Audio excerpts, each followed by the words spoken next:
Being cast as Scorpion in Mortal Kombat, Get over here! a dream come true. In the 1997 film Batman and Robin, I actually got to be Batman. I was George Clooney's double, and every time that you see Batman punch or kick in that movie, that's not Batman.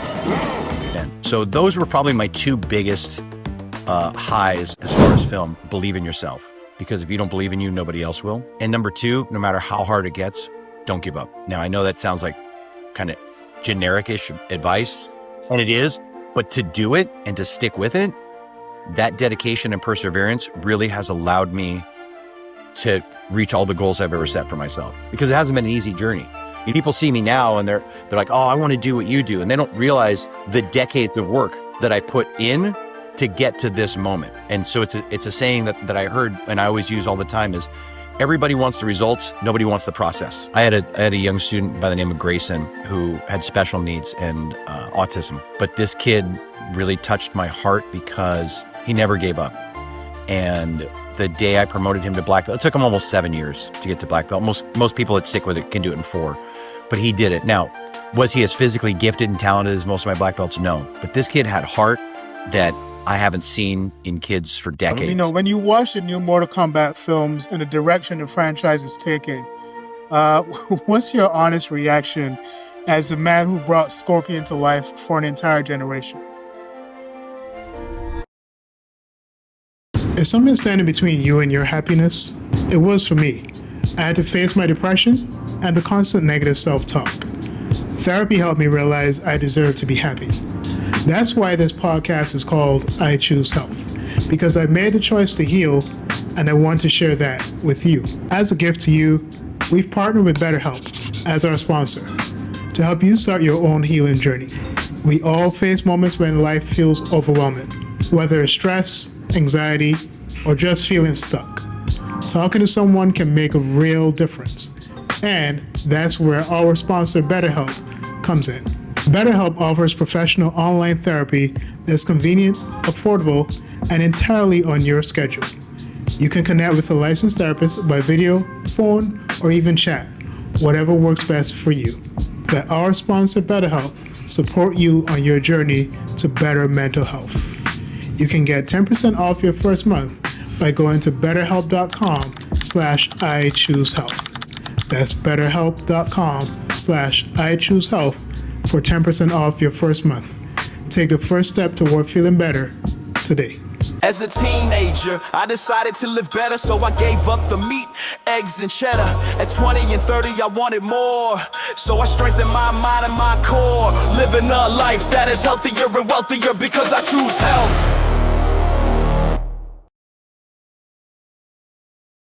This is still the I Choose Health podcast and the IG Fitness podcast.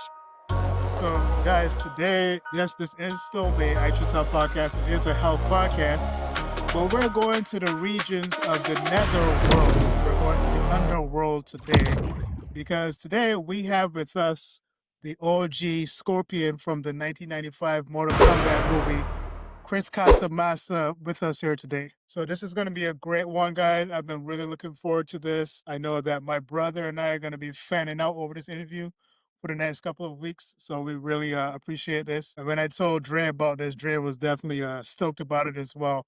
But Chris, I want to invite you to the show and thank you for coming on today. Yeah, man, thanks for having me. I'm looking forward to it. So Chris, you know, you've lived multiple lives, from martial artist, instructor, stunt actor, filmmaker. If someone asked, who is Chris Casamassa really, what would you say? Well, I just give them four things: author, actor, entrepreneur, martial artist. Hey, as plain as day, right? Like, you know, as much as an open book, and that's perfect. That's who you are, right? That is who I am. It's actually interesting. You picked 4 back in the samurai arts. There was 4 pillar foundations of a samurai master, including calligraphy and gardening. So number 4 is interesting. No, man, thank you. And, you know, for people who don't know, can you walk us through the origins of Red Dragon Karate? And I believe I was looking into the history of it with Lou Casamassa, who I think is your father. You know, he built it. What made it different from every other dojo in America at the time? Well, we are widely classified as America's first mixed martial arts style. Now, today, I could throw a rock outside my front door and hit a mixed martial arts studio. He got his start when he was in the Marine Corps. He was stationed in Japan as a military police officer, and he got his first taste of martial arts over there by learning an art called judo. And he fell in love with it and studied at the Kodokan in Japan.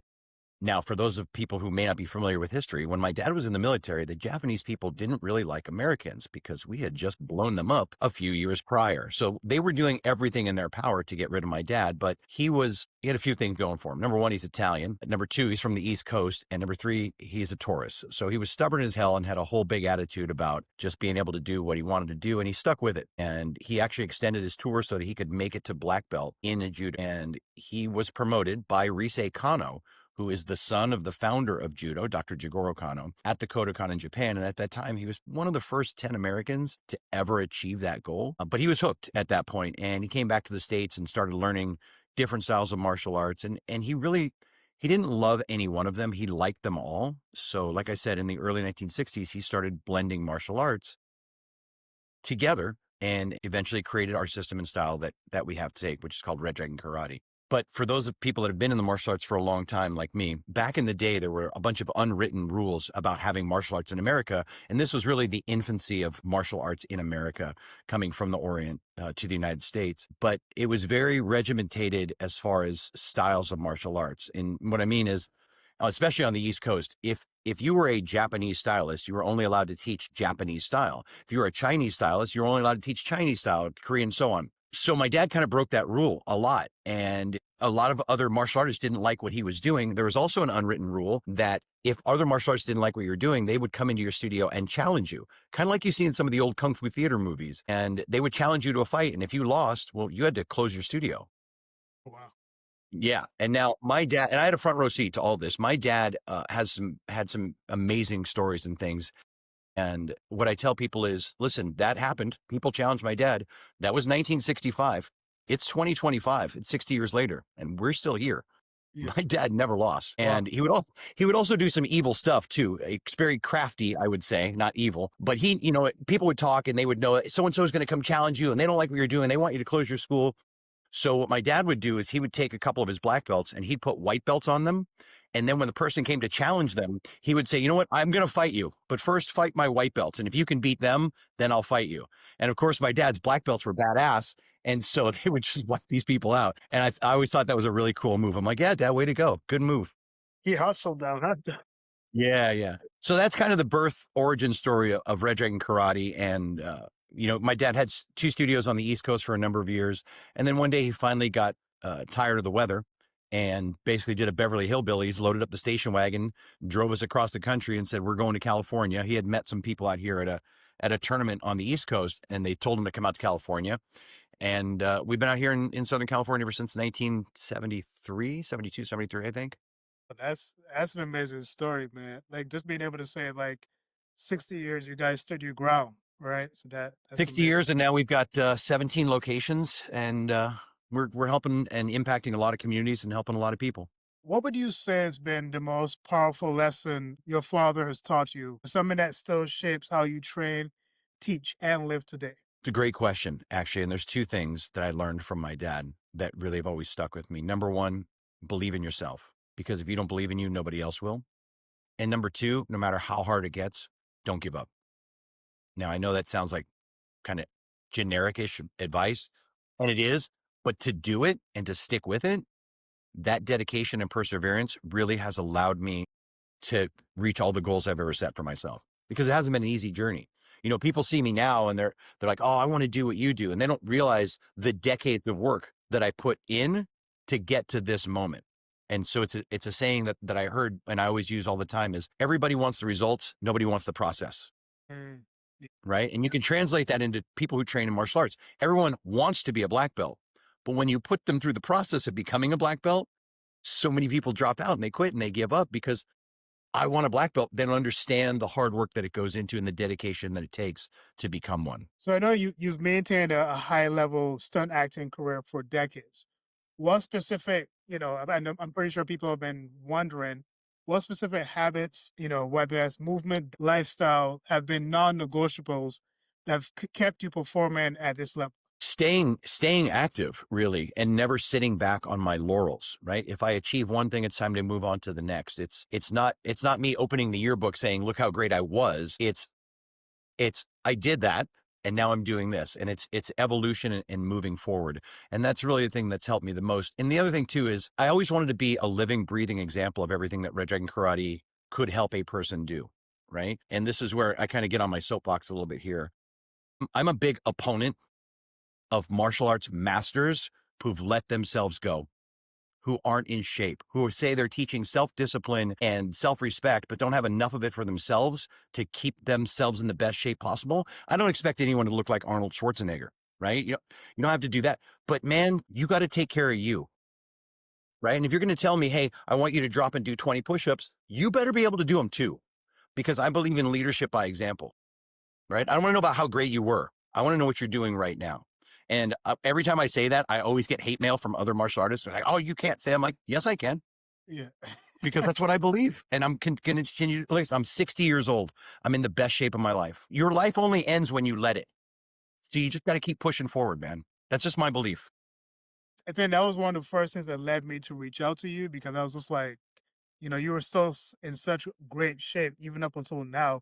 And I saw that photo you posted in your story where you posted like OG Scorpion and then like Scorpion now. Is that the same outfit from 1995? It's not. That outfit I do have my original outfit. It is in a glass case. It is in my office. I'm pointing at it right now. But that is a guy named Thomas McCarthy who does custom cosplay stuff. I sent him pictures of my actual costume so that he could dupe it out. There's been a lot of in the day, but his is the closest to the original ever. So that's the one I was wearing in the 2025 picture. Okay, got it. Now, was there ever a moment where injuries or burnout, fatigue challenged your longevity? Burnout, no, because I'm very blessed in this way that I love what I do. I mean, I honestly do. Whether it's teaching martial arts or practicing martial arts, I love it. I've been doing it my entire life. It's something I've never burned out on because I have such a passion for it. Injuries, I've had tons of those. My worst one was I tore my Achilles right in the middle of a tournament performing. I snapped my Achilles tendon, and that kept me down for about six months before I could actually start doing stuff again. 9 months before I was fully healed and back at it. But that was probably the worst injury I've ever had.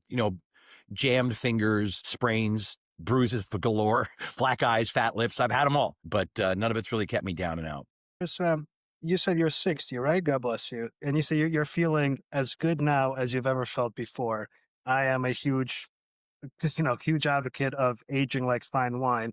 What do you what do you think the average human lifespan should be if men actually follow discipline and follow their inner light and partake in all healthy atmospheres? Because right now the average human lifespan is only 73.6 years, which I find to be crazy. Studying, Chinese history and stuff, it was very easy for people to live to 120, 130 with adaptogens ratio and all that.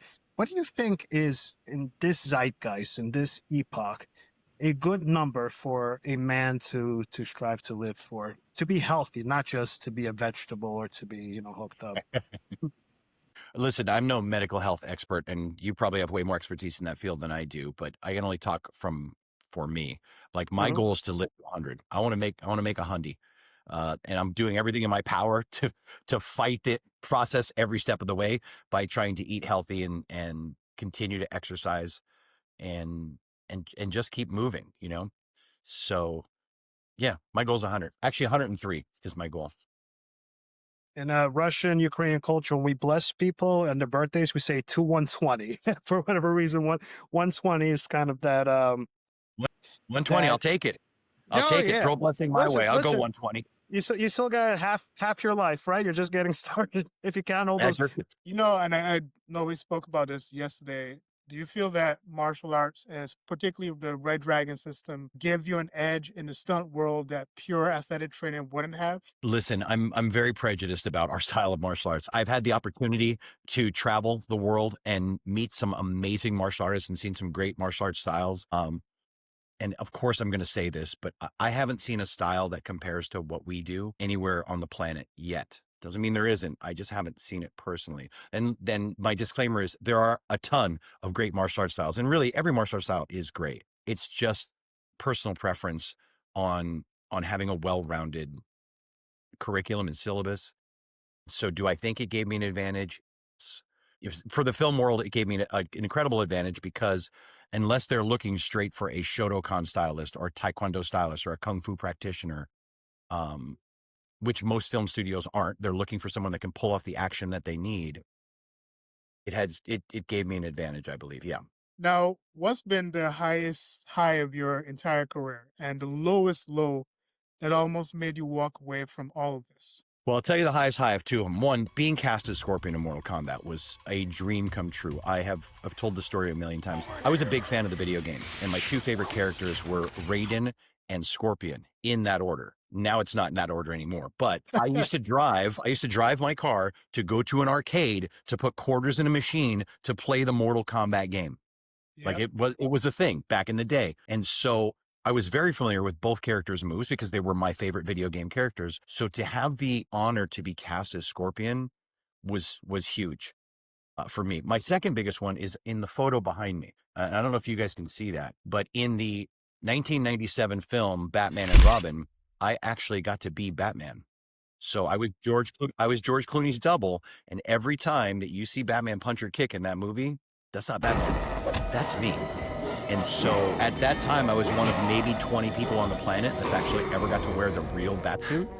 And so those were probably my two biggest highs as far as film. Lows, listen, there's a ton of lows because in the film business, this is why having self-confidence is so important, because you hear no all the time. And I tell people, I say, how do I get into acting? How do I do it? I said, you have to be comfortable with hearing the word no, because I heard no a million times before I got a yes, but one yes changes your life. And so, and again, that's where dedication and perseverance. I always wanted to be in movies because as a kid, one of my idols besides my dad was Bruce Lee. I love Bruce. I saw him do stuff in the film. And I'm like, oh my God, that's amazing. And then my next thought was, I want to do that too. And so to go through that process, like before Mortal Kombat, I had done maybe 4 or 5 smaller films, like B-movie stuff. And I was a background and extras. You know, I had shitty parts, but I went with the open mind of learning. This is a business I know nothing about. I have to learn. I have to understand how it works. I've got to meet the right people, be in the right places. So I had to put in my work. It was like becoming a black belt all over again. And again, many people want to be a star, but they're not willing to eat dirt for 3, 5, 7 years to get to that one yes that leads to a starring role. But I was willing to do that and put in that work. And, you know, it ended up, I was in the right place at the right time. I had the talent they were looking for. I got the yes I needed to hear. And then things just kind of went from there. You know, as you were talking about the video games, no, I'm 35 years old, but now I get to be, you know, as men, I don't think we get to be a kid as much, you know, but this is the one time I'm getting to tap into my childhood. And I'm just remembering, when my brother and I, this is probably 1994, 95, maybe 96. We're going into arcades and, you know, we're getting the quarters, we're putting them in. We're playing the Mortal Kombat, we're playing Street Fighter. But the number one thing that we always played was Mortal Kombat. That was our thing. And so as a kid, I was always doing the get over here, right? You know, I would always do that. And I was telling Chris the other day, which was so funny, was that the main protagonist, for what I remember, was Liu Kang, right? But for some reason, Scorpion, who was seen as a villain from the Netherworld, is loved so much. Like, people still love Scorpion. People dress up as Scorpion every Halloween. Why is it that a character that specifically is supposed to be playing a villain is so loved within mainstream society?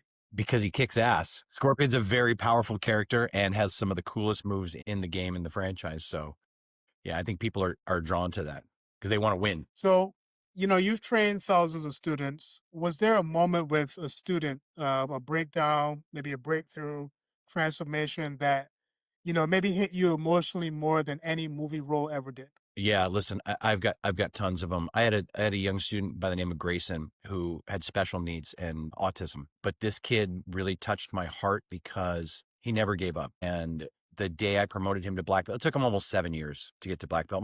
Most people that stick with it can do it in 4, but he did it. Now, was he as physically gifted and talented as most of my black belts? No, but this kid had heart that I haven't seen in kids for decades. So that really was probably one of the most emotional black belt promotions I've ever done to me. And the kid was, like 11 or 12 when he made it to black belt.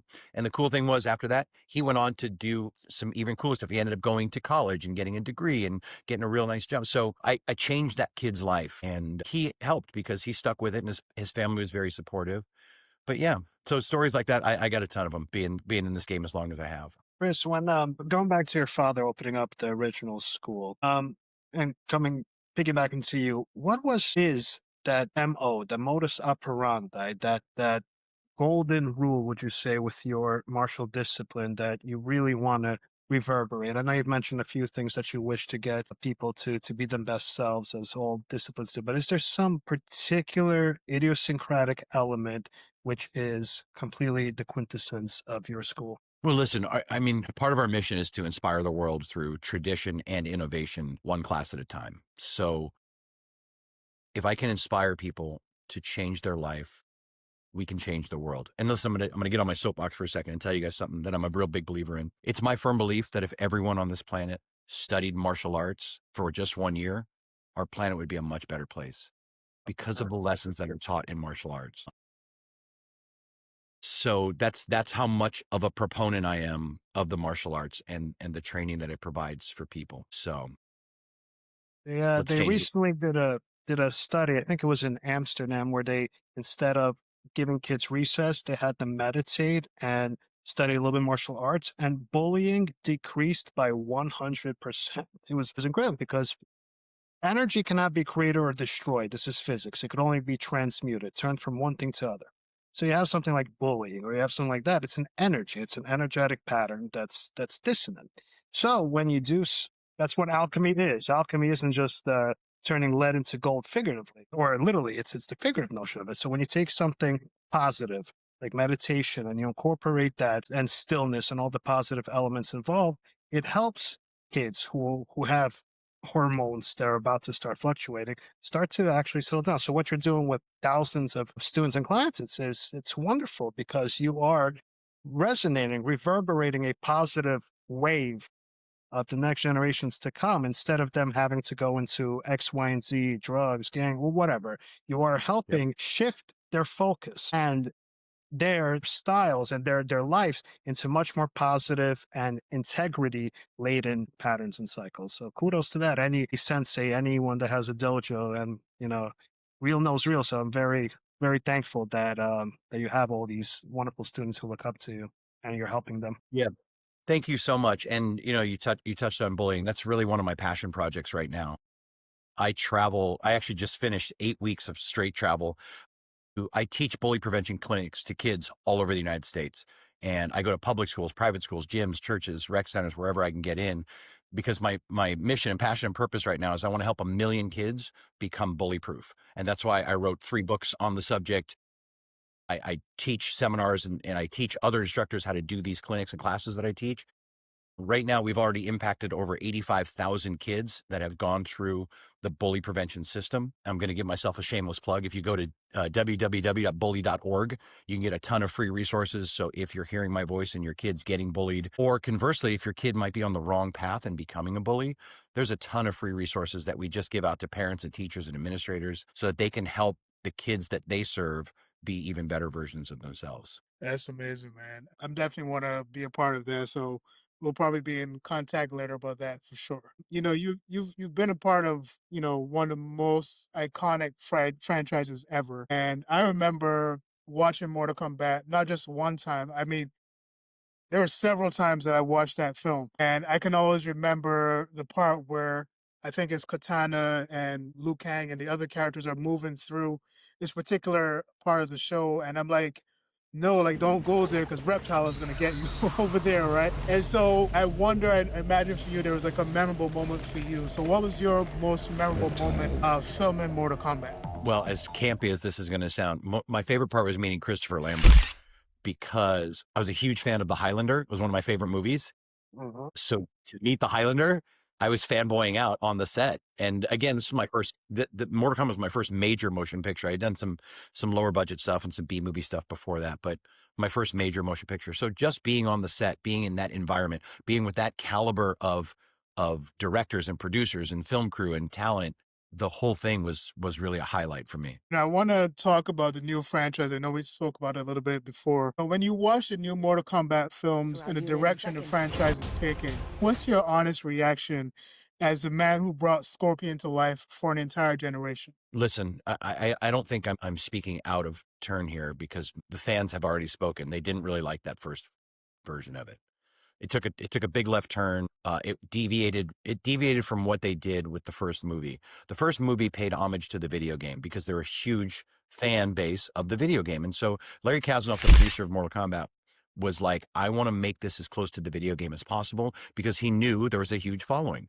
Also, 2 other video game to movie adaptations had come out before us, and they both bombed at the box office. That was Double Dragon and Street Fighter. They did okay, but they didn't really do justice to their fans. They tried to tell another story.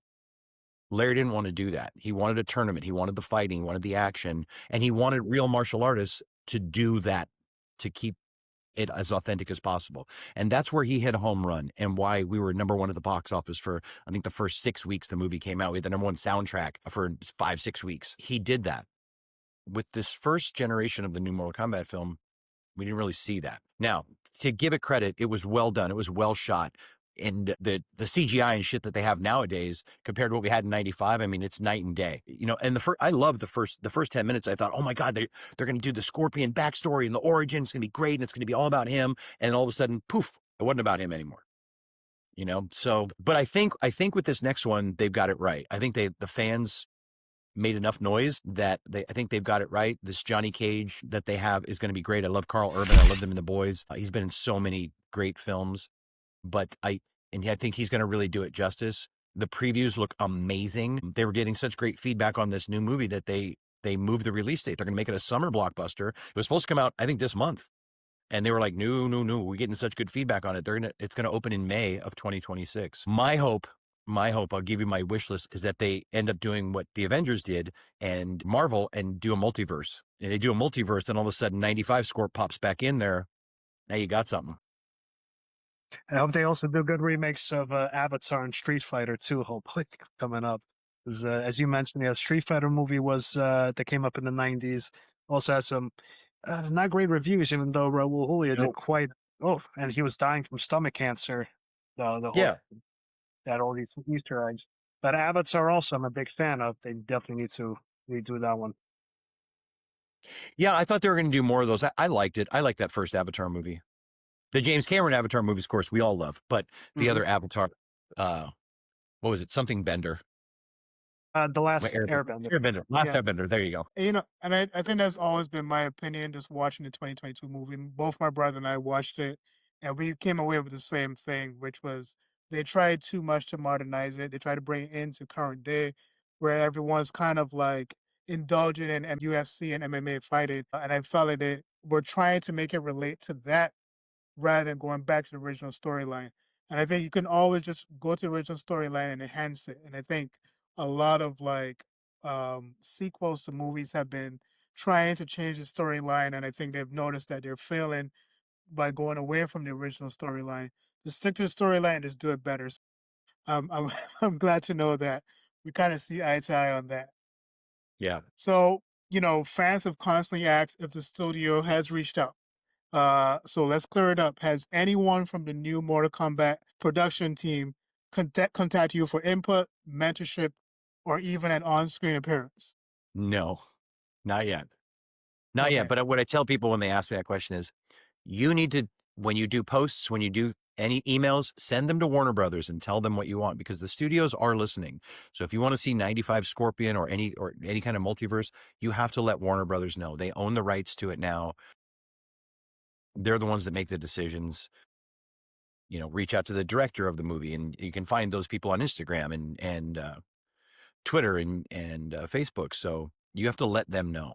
If the fans say it, then generally it will happen. Now, if they called you tomorrow, what would you want your involvement to look like? I don't know. I know I can still do all my stuff, and I know the uniform still fits, so we're good there. I mean, I don't really care what it would be. It would just be awesome to be involved with it.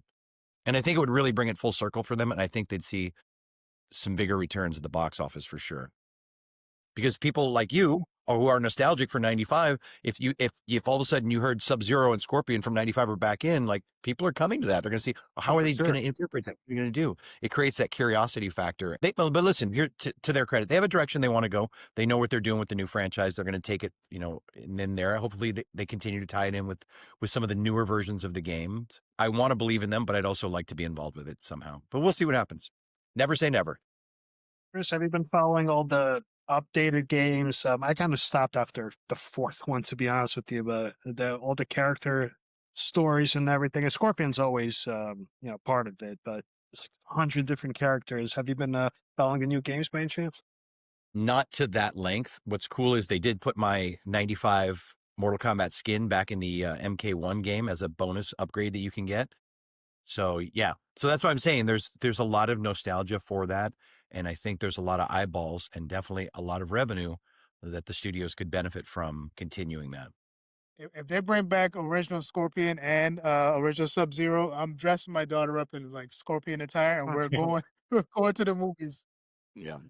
Yeah, it's gonna be cute. She's 2 years old, so it should be cute. What's one story from Mortal Kombat from the set that you've never told publicly, but feel like today might be the day? Today is not the day, but I'm happy to tell you stories I've told before. Now I know you've accomplished so much already, but what's the next big mountain you're pushing for? What's the next big thing on your board to knock off? We're going to take the bully program worldwide. It's picking up steam here in the United States. Like I said, I spent the last 8 weeks traveling around to different states and teaching these clinics.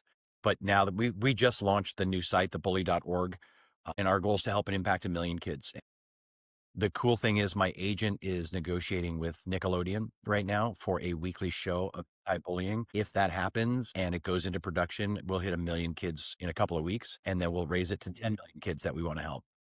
And through the bully.org, which is a nonprofit, our goal is to give back to communities to help kids that are at risk or can't afford martial arts. We want to provide sponsorships and scholarships to them because, like I said, I'm a big fan of the martial arts and how it can change your life. So I want as many kids as possible to get involved with it. And the cool thing is the earlier they get involved with it, this next generation is going to run and control the planet. So the more people that train at an earlier age, the more we impact their lives, the more they can help us change the world. There's a great Buddhist saying, plant the tree even if you'll never sit underneath the shade. So definitely pay it forward. And you said yourself, this is the next generation coming. Yeah. So that's my next big thing. Next year, I've got 2 film projects that I'm potentially working on the movie front, but that's it. That's what we call the pie in the sky thing. If it goes, great. And if it doesn't, it's just part of the business. That's the way it happens. Hopefully they go. I've read the scripts. They're really good scripts. I've got some awesome parts in them, and I'm looking forward to that. But it's always a big if. And then I'm working with Bat and the Sun to do a superpower beatdown, Scorpion versus someone, maybe Wolverine. We'll see. That would be fun.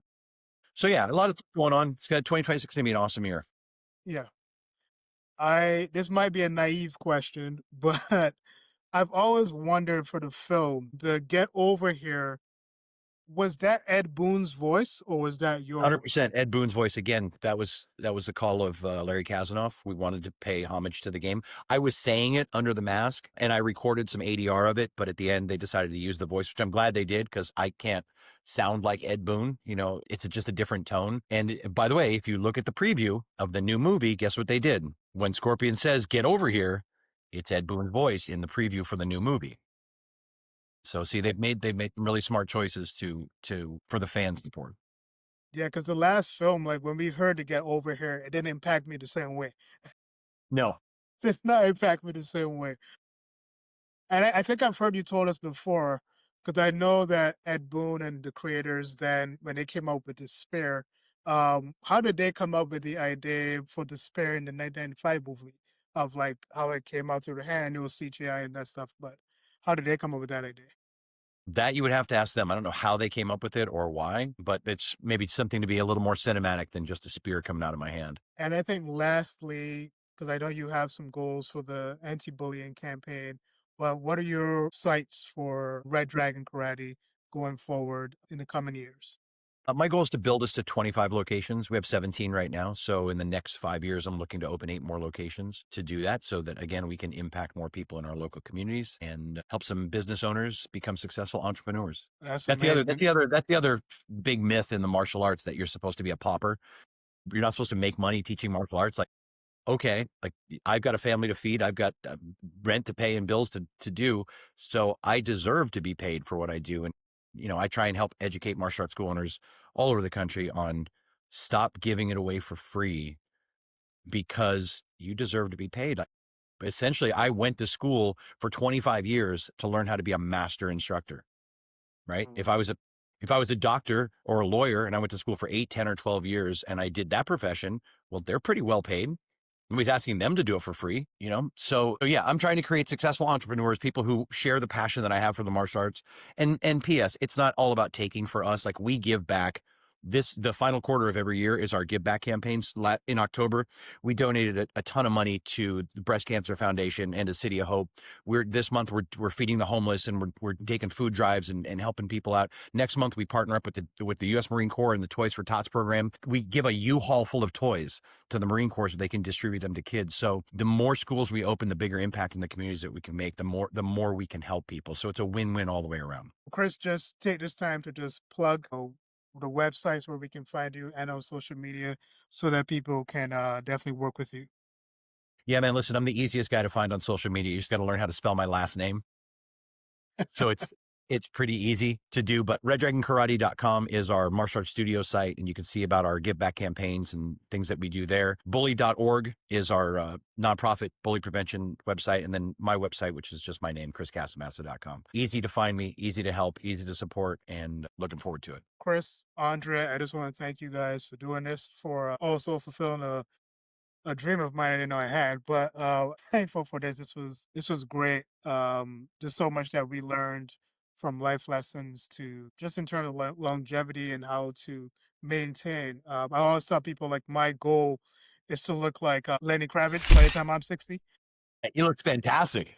Yeah, like the way that guy looks at 60 doesn't make any sense, but he looks amazing. Right. So that's one of my It can be goals. done, but it's a lot of hard work. Listen, man, thanks for having me on the show. By the way, for all your listeners, send all the hate mail to Stefan Alessi. Do not send it to me. But yeah, man, thank you. I appreciate you letting me get my message out. It's been great, Dre. It was nice meeting you as well, my man. Kudos for all the wonderful stuff you're doing. I look forward to seeing you expand and evolve in every facet. Thank you. Appreciate it, guys. All right, guys. Well, again, this is the I Choose Health podcast and the IT Fitness podcast. There we go. This reminds you that choosing health is about choosing power, possibility, and purpose. All right, and guys, I'm just gonna do it once. Get over here. There you go. You got it, man. You're All right, hired. guys. Hey, I'll just do the voice. I can't do the moves. But guys, All right, one more. Flawless victory. There we go. There you go. You got it. All right, take care, guys.